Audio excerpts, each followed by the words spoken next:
Hijo de Delia, capítulo 1.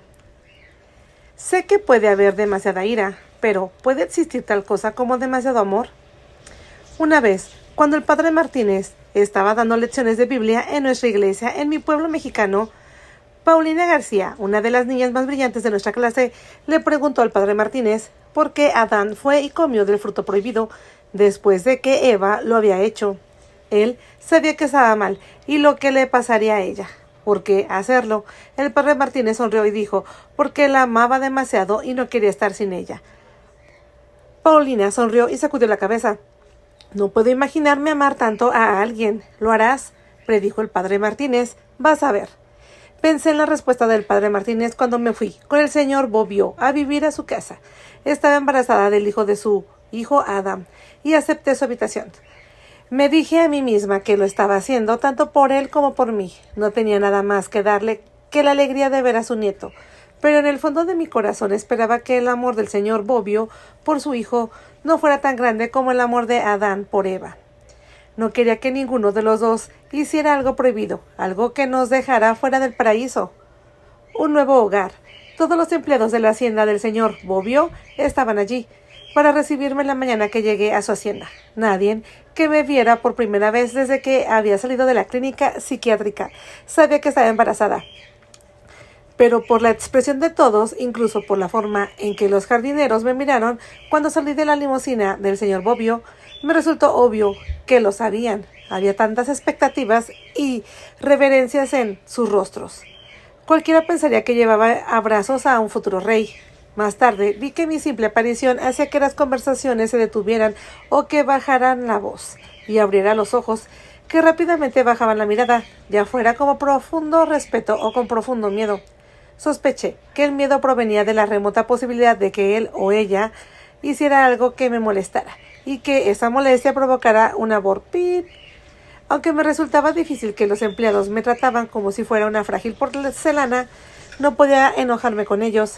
Sentía que en el fondo de la mente de todos estaba poniendo fin al duro periodo del duelo por la muerte del hijo del señor Bobbio, Adam, quien murió en un accidente en su barco cuando yo estaba con él. Estaba derrotada por su ausencia al dar a luz al hijo de Adam. Aunque realmente había amado a Adam, me miraron con reverencia y gratitud, si mostré alguna emoción en respuesta. Fue para revelar mi humildad, y como no creía ser digna de tal veneración y respeto, ya no era la nueva Madonna, era simplemente una joven embarazada soltera. De regreso en mi pueblo en México, sería yo quien bajara la cabeza, la bajaría avergonzada. Mi tía Isabela, con quien yo había estado viviendo, se había estado preparando para enviarme de regreso a mi pobre pueblo mexicano, en una situación de desgracia similar. Pero cuando el señor Bobbio se enteró de que estaba embarazada del hijo de su hijo, Adam, vino a la clínica a la que me habían llevado después de mi crisis nerviosa tras la muerte de Adam, y me suplicó que viviera con él hasta que naciera el bebé. Acepté, porque podía ver claramente que para él mi embarazo y el parto inminente estaban devolviendo la esperanza y la felicidad a un mundo envuelto en la oscuridad. Falta pena. Aún así, esperaba que fuera doloroso vivir en la casa de Adam sin él. Con el recuerdo de su hermoso y amoroso rostro todavía tan vivido, estaba segura de que lo vería donde quiera que mirara. Estos eran los mismos escalones de entrada que había subiendo durante toda su joven vida, pensé, cuando bajé del auto y contemplé el pórtico y la gran entrada principal de la hacienda. Sabía que cuando entrara y mirara a mi alrededor, vería la mesa del comedor donde él se había sentado con sus padres y había comido. Estas personas que me miraban ahora eran las personas que él había saludado y que los saludaban a diario. Sentí su ausencia demasiado profundamente y vi el dolor en todos sus rostros. Mi corazón se convirtió en piedra en mi pecho. Tenía miedo de dejar de respirar, pero la mano fuerte del señor Bobbio estaba en mi espalda, casi impulsándome hacia adelante. Mantuvo la cabeza en alto y los ojos fijos en la entrada principal, como si realmente me estuviera llevando a un castillo mágico. Una vez que entramos en su hacienda, mis ojos se sintieron inmediatamente atraídos por el techo abovenado de la gran entrada. Tenía un tragaluz en el centro a través del cual la luz del sol se filtraba y brillaba sobre los pisos y las paredes que eran de mármol blanco. Era como si hubiera entrado en una catedral, no en un palacio. Debido a la forma en que todos se movían tímidamente a nuestro alrededor, reinaba un silencio de iglesia. Les daremos un recorrido por la hacienda más tarde, dijo el señor Bobbio. Lo primero es lo primero. Inmediatamente me condujo por la escalera curva de mármol negro para mostrarme mi habitación.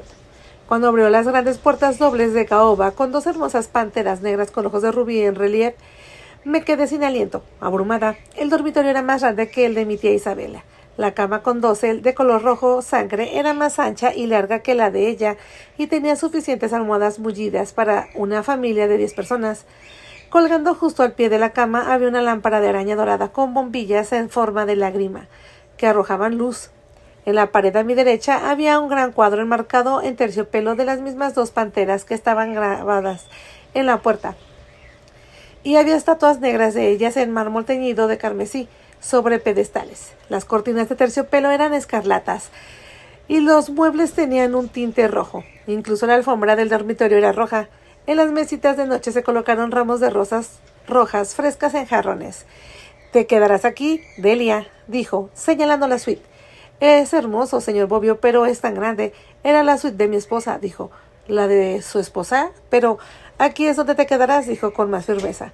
Como decía mi padre sobre su patrón, el señor López es un hombre acostumbrado a que sus palabras queden grabadas inmediatamente en el hormigón. Sin embargo, me sorprendió que el señor Bobbio insistiera con tanta fuerza en que me quedara en ese dormitorio de su esposa. Seguramente había muchas otras habitaciones, cualquiera de las cuales habría sido más que adecuada para mí en esta gran hacienda, una hacienda que fácilmente era unos miles de pies más grandes que la de la tía Isabela. «No quiero parecer desagradecida, pero es mucho más de lo que necesito, señor Bobbio», dije suavemente. «¿Qué necesitas?». Él sonrió y miró el dormitorio y la sala de estar continua, como si yo hubiera dicho una tontería. «Sí, señor», sacudió la cabeza. «Aquí es donde mi esposa estuvo embarazada de Adam, donde pasó su embarazo. Es justo que te quedes aquí mientras estás embarazada del hijo de Adam». Hizo una pausa, asintió suavemente y miró alrededor de la suite. «Sí, aquí estarás a salvo», dijo en una voz cercana a un susurro, más segura que en cualquier otro lugar. La forma en que miró a mi alrededor ese primer día, con sus ojos, que casi despedían emoción, me dio un poco de escalofríos. Sentí que creía que la habitación tenía una cualidad mágica, que creía que el espíritu de su esposa todavía estaba allí, un espíritu que estaba segura de que cuidaría de mí y del bebé que crecía dentro de mí. La creencia en espíritus o fantasmas siempre ha sido parte de nuestras vidas en México. No tenía ninguna duda de que, aunque el señor Bobbio había pasado la mayor parte de su vida en América, todavía se aferraba firmemente a estas ideas. No imaginé que fue algo de lo que hablaba, especialmente con sus socios políticos y de negocios, pero pude ver que en su fe en la presencia espiritual continua de su esposa era muy fuerte. Yo nunca criticaría a nadie por tener esos pensamientos. Mi abuela tenía las mismas creencias. El aferrarse a ellas, por primitivas y supersticiosas que pudieran parecerles a otros, mantuvo a la abuela Andabela cerca de aquellos y quienes habían amado y perdido. Yo deseaba mucho creer en los espíritus tan firmemente como ella. Sobre todo, no quería renunciar a mis padres, y como ella solía hablar con mi madre y mi padre, esperando rezando para que todavía me escucharan. ¿Por qué no darle la misma esperanza al señor Bobbio?, pensé, especialmente ahora. «Sí, esto es lo que desea, señor. Es un honor para mí ocupar este dormitorio, gracias». La jefa de limpieza, Teresa Donald, que aparentaba tener 63 años, trajo mis escasas pertenencias, ropa y zapatos. Era más o menos de mi misma estatura, pero robusta, con antebrazos como patines. Sin embargo, tenía rasgos faciales pequeños, incluidos labios finos y pálidos y dientes muy pequeños de color azafrán claro. Sus mejillas estaban llenas de marcas de viruela. Era como si la hubieran atrapado una tormenta de arena cuando su rostro estaba apenas formándose. «No traía estas cosas aquí», le dijo bruscamente al señor Bobbio. «Búscale un lugar para ello en el armario de la lavandería. Tendrás cosas nuevas, solo cosas limpias». Ella asintió y se alejó rápidamente, evitando mirarme, lo que solo hizo que me sintiera más cohibida. ¿Cuándo dejaría de tratarme como una divinidad bajada de las nubes? «Pero eso es realmente todo lo que tengo, señor», dije. «Mi tía Isabela recuperó lo que me había comprado». Me ignoró, cerró las puertas dobles y señaló con la cabeza la sala de estar. En ella había 2 sofás, un sofá de 2 plantas, 2 grandes sillones con cojines, un televisor de pantalla ancha, un equipo de música y lo que parecía un armario para vinos. La alfombra de la sala de estar era del mismo color rojo suave y del mismo grosor. Me senté en una de las sillas acolchonadas y crucé las manos sobre mi regazo. El señor Bobbio no se sentó, Caminó un poco con las manos detrás de la espalda y luego se detuvo y me miró. Me di cuenta de que era la primera vez desde que habíamos dejado la clínica que realmente me miraba cuando hablaba. He contratado a una nutricionista, que también es enfermera de maternidad privada, para que diseñe tu menú. Comenzó. Como probablemente sepas, las mujeres embarazadas tienen necesidades diferentes debido a lo que requiere el niño en formación. Su nombre es la señora Neville y ahora mismo está en la cocina dándole instrucciones a mi chef. Ya ha comprado gran parte de lo que necesitamos, pero los preparativos también son muy importantes. Ya tenía una enfermera de maternidad privada. Eso me hizo reflexionar. Había estado tan seguro de que yo aceptaría venir a vivir aquí que pudo ir a contratar a alguien especial y tenerla en la casa incluso antes de que yo llegara. ¿Y por qué dijo lo que necesitábamos? Seguramente no iba a seguir la misma dieta, pero no le pregunté. Podía ver que no quería que lo interrumpieran. Resulta que soy amigo cercano de uno de los mejores obstetras del Valle de Coachella, el doctor Joseph DeNardo. Conozco mujeres que han venido desde lugares tan lejanos como Los Ángeles para tenerlo como obstetra. Él será tu médico y como un favor especial para mí, vendrá aquí para examinarla periódicamente o cuando lo considere necesario. ¿Por qué no puedo ir a su oficina?, pregunté. Él ignoró mi pregunta y continuó caminando de un lado a otro.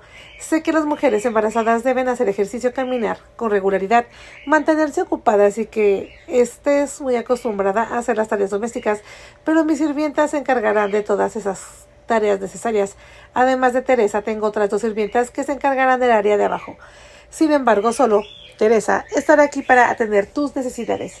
Su habitación será limpiada y desempolvada diariamente. Y, dijo, haciendo una pausa y mirándome de nuevo, el doctor DeNardo me preguntó si tenía alguna alergia específica. No he tenido tiempo, por supuesto, de preguntarle a su tía, pero... No, señor, no tengo ninguna alergia que yo sepa. Bien, siempre me pareciste una joven bastante sana, a pesar de lo que acaba de pasar. Adam había descrito algo de lo que experimentó al vivir en la casa de su tía. Puedo asegurarle. Tú, Delia, y tu prima Sofía no podrán acercarse a menos de 100 metros de la propiedad. No correremos ningún riesgo en respecto a nuestro bebé. En la primera oportunidad que tenga, me aseguraré de que Isabela lo entienda, agregó. Gracias, dije, y no tenía ningún deseo de ver a Sofía. Sabía que en cuanto supiera lo que el señor Bobbio estaba haciendo por mí, se ahogaría en la envidia. No la había visto desde que me llevaron a la clínica después de mi crisis nerviosa en la hacienda de mi tía Isabela, tras la muerte de Adam. Seguramente pensó que todos los acontecimientos me habían derrotado y destruido por completo, y no tenía ninguna duda de que una vez que se enteró de que estaba embarazada, había gastado el teléfono alegremente diciéndoles a sus amigos que me iban a enviar a casa en desgracia. Ahora, una vez más, me sentía amargamente decepcionada. Por Adam, entendí que eran amigas de Fanny Córdoba. Continuó. ¿Es eso así? ¿Sabes que Fanny es prima? Su padre es mi primo segundo. Sí, señor, aunque no he hablado con ella desde... Se dio la vuelta con los ojos muy abiertos ante la posibilidad de que mencionara la muerte de Adam. Pero yo tenía otra cosa en mente. Desde que regresé de México, agregué, y él asintió. Fanny no había tenido nada que ver conmigo después de que regresé de México con mi primo Edward y su compañero Jesse. Los había convencido de que me llevaran de regreso a mi pequeño pueblo, aparentemente para mostrarles nuestra cultura y visitar las tumbas de mis padres y mis abuelos, especialmente la tumba de mi abuela Anabela. Sin embargo, en realidad había estado allí para reunirme con mi novio Ignacio, con quien había huido a través del desierto después de que él y sus amigos persiguieran a Bradley Whitfield, el novio rico de Sofía. Se había aprovechado de mí cuando acepté que me llevaba en mi camino de regreso, desde donde paraba el autobús al regresar de la escuela. Yo asistía a la escuela pública entonces. Bradley me llevó a ver una casa que él y su padre estaban restaurando, y ahí realizó lo que otras chicas llamaron un aviopip en una cita. Más tarde, mientras interrumpían en una fiesta para la hermana de Ignacio en su casa, Sofía y sus amigas provocaron deliberadamente a Ignacio y a sus amigos. Sofía les dijo que Bradley estaba en esa misma casa con otra chica, a la que estaba seduciendo. Abandonaron la fiesta y fueron a buscarlo, y cuando uno de los amigos de Ignacio arrojó a Bradley por una ventana, este sufrió graves cortes y se desangró hasta morir antes de llegar la ayuda. Ignacio había fingido su propia muerte en el desierto para despistar la persecución policial. y yo había guardado el secreto, soñando que nos reuniríamos incluso cuando veía a Adam Bobbio. Estaba segura de que esto había enojado a Fanny. Le encantaba ser casamentera, y yo nunca le había revelado mi correspondencia secreta con Ignacio, su existencia. Pensé que estaba más molesta por eso que por cualquier otra cosa. Mi prima Sofía se había enterado que mi cita planeada con Ignacio en México y había alertado en secreto a la policía, sin siquiera advertir a su propio hermano. Ignacio fue arrestado momentos después de que nos conocimos en el pueblo. A pesar de mis enfáticas negativas, pensó que yo había sido quien había organizado su detención a cambio de una generosa recompensa que me permitiría seguir viviendo la vida rica y lujosa en Estados Unidos. Después no respondió a ninguna de las cartas que le había enviado en prisión. Casi todos fuimos a prisión. Tía Isabela tuvo que conseguir ayuda política del señor Bobbio y de algunos de sus propios amigos poderosos para interceder por Edward, Jesse y por mí, para que pudiéramos regresar y no ser procesados por ninguna por ayuda e instigar a un criminal. Pero para salvarnos, ella había exigido que Edward no tuviera nada más que ver conmigo. Siempre estuvo celosa de nuestra relación. Antes me había obligado a espiarlo para confirmar que él y Jesse eran amantes. Eso casi había destruido mi relación con Edward, hasta que él descubrió lo que ella había hecho. Mi tía Isabela me había amenazado continuamente con que las autoridades nos procesarían a mí y a su compañero, Jesse Butler, si Edward desobedecía. Él y Jesse se habían enfadado mucho conmigo por no haberles dicho la verdad, pero Edward nunca me guardó rencor, simplemente había querido proteger a mí y a Jesse, así que obedeció a su madre. No habíamos hablado desde el día en que se fue a la universidad. Me habían devuelto inmediatamente a la existencia de un sirviente en la hacienda de mi tía Isabela y me habían enviado de regreso a la escuela pública en un lugar de la escuela privada. Sofía había vuelto a disfrutar del placer de enseñorearse de mí. Había avanzado pesadamente, contando los días hasta mi 18º cumpleaños. Pero Adam Bobbio había venido para invitarme a una cita. Una vez que Adam se enteró de que Ignacio y mi participación, pensé que no querría verme más. Su padre se postulaba para un senador de los Estados Unidos y me imaginé que no estaba contento con que su hijo estuviera involucrado conmigo. Por supuesto, me sorprendí y me mostré reacia cuando apareció. Me avergoncé de no haberle dicho la verdad sobre mi relación con Ignacio. Sin embargo, no pude alejarlo. Adam había sido tan sincero y cariñoso, y mi tía me había presionado, diciéndome que esta era mi última oportunidad de tener una vida decente. Sabía que lo único que ella quería era seguir escalando la escalera social. Adam me había invitado a subir a su barco otra vez, a lo que provocó un terrible desastre cuando nos sorprendió una tormenta de viento, y el resultado fue que fue herido de muerte. Yo había pensado en que mi vida en Estados Unidos había terminado definitivamente, incluso cuando me di cuenta de que estaba embarazada del hijo de Adam. Ahora, después de todo esto, aquí estaba yo, en la habitación de la madre de Adam, escuchando los planes de su padre para hacer mi embarazo más fácil. Sí, sé todo sobre ese fiasco en México, dijo el señor Bobbio. Agitó el aire entre nosotros como si las palabras aún persistieran.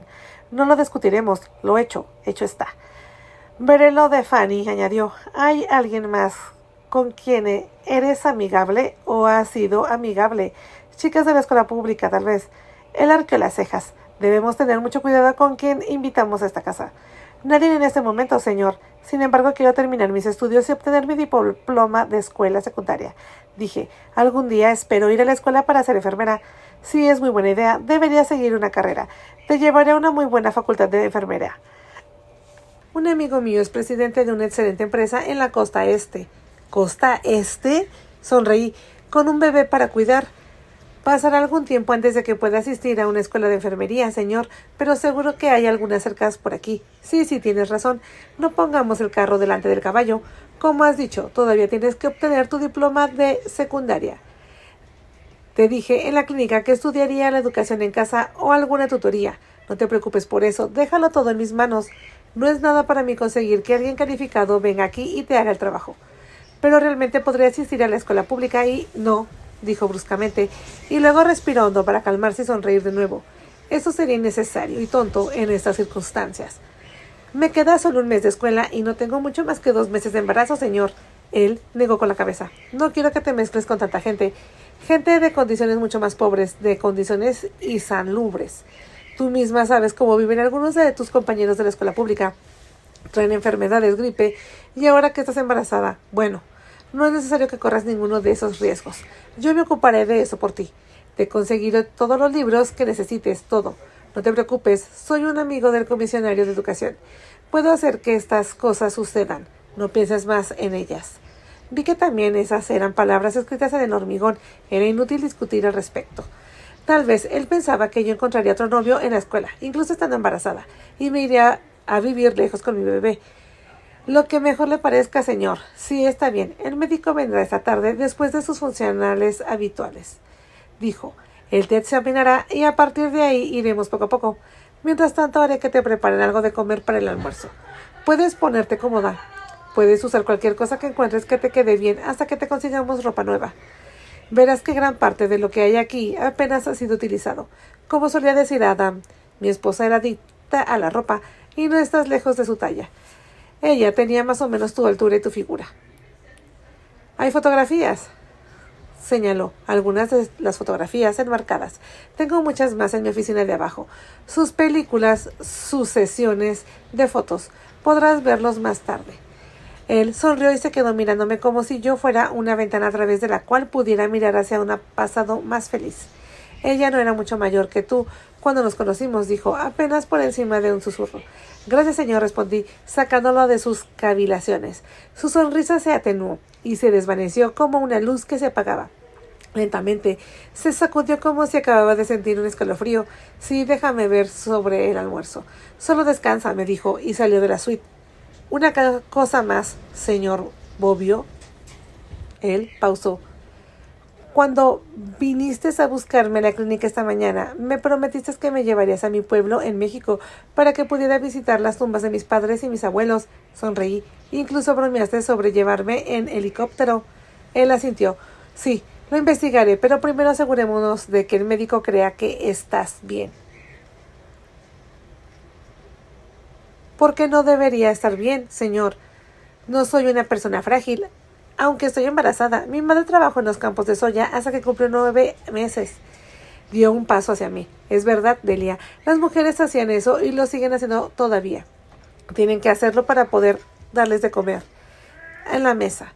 Pero nosotros no tenemos que hacerlo. Y nadie habla nunca de los abortos espontáneos y los bebés que nacen muertos o enfermos. Estoy seguro de que no eres frágil. Pero, ¿por qué no ser cautelosa, Delia? Ahora tienes que cuidar el bienestar de algo más que de ti misma, ¿no? No querrás hacer nada que pueda resultar en un desastre, ¿verdad? Nunca te lo perdonarías. Además, no pasará mucho tiempo, que son unos pocos meses más en tu vida. Eres joven. Esto ya no es cierto, Delia. Y bien, insistió, cuando no accedí de inmediato. Escena. Sí, señor. Bien, dijo, entonces estamos de acuerdo. Él mostró una sonrisa y se fue antes de que pudiera decir otra palabra. Quizás tenía razón, pensé. Quizás estaba siendo egoísta al pensar lo contrario, y además ciertamente no estaba sufriendo. Me reí de la buena suerte. Estaba segura de que mi tía Isabela no me habría enviado a casa en primera clase. En este momento, sí, el señor Bobbio no hubiera venido a verme, yo estaría viajando y brincando en algún autobús viejo y maloliente en un camino de tierra en México, abriéndome camino de regreso a quién sabe qué. Mira, ¿dónde estás en cambio? Delia. Llevarra, me dije. Contemplé los hermosos muebles, las cortinas de terciopelo, la alfombra gruesa y suave y el enorme tocador con espejos en las paredes. En realidad, había espejos por todas partes, incluso en el techo. Era la suite de alguien enamorada de su propia belleza, pensé, teniendo en cuenta que la esposa del señor Bobbio había sido actriz de cine. Me levanté y miré dentro del vestidor. Allí también había una pared de espejos. Parecía que había hectáreas y hectáreas de ropa colgadas en los percheros. Pude ver etiquetas colgadas de prendas que ella nunca había usado. Nunca había visto tantos zapatos en posesión de una sola persona. Los estantes llenos de ellos llegaban hasta el techo. Seguramente había el doble de los que tenía tía Isabela, y había pelucas de todos largos colores y estilos colgadas prolijamente en una pared. Tal vez la madre de Adam había necesitado todo esto para asistir a tantos actos de celebridades y eventos de relaciones públicas, pero había otra consideración que debía tener en cuenta. Por más hermosos que fuera todo aquello, y por más conveniente que el señor Bobbio hiciera todo por mí, no podía evitar preguntarme si haría más daño que bien quedándome. En el fondo de mi corazón todavía creía que el mal de ojo se había adherido a mi destino desde que había salido de México por primera vez. El mal de ojo siempre estaba allí para lanzar su maldición, justo cuando las cosas parecían ir bien. Seguía convencida de que todo él, que se me acercaba demasiado a mí, sufriría. Mi primo Edward había perdido un ojo en un accidente de coche cuando salió corriendo a buscar a Bradley Whitfield por atacarme. Ignacio ahora languidecía en una prisión, condenado a 6 años. A Adán había muerto en el barco. Tal vez fuera mejor que volviera al pobre pueblo de México y aceptara mi destino. Tal vez sería mejor para todos si simplemente me escabullía y volvía a casa. Mientras miraba por las ventanas, los jardines, las canchas de tenis y la piscina, escuché a mi pobre pueblo mexicano llamándome. Oí la súplica, susurraba: vuelve, Delia, vuelve a casa y acepta quién eres. Deja de intentar luchar contra el destino, no puedes detenerte frente a la marea. Pero entonces recordé el terrible dolor en el rostro del señor Bobbio en el hospital, cuando se enteró de que su hijo había muerto. Era una sombra de una persona cuya alma se había ido a estar con la de su hijo. La comprensión de que el hijo de su hijo estaba creciendo dentro de mí le devolvió el alma y lo llenó de renovada esperanza.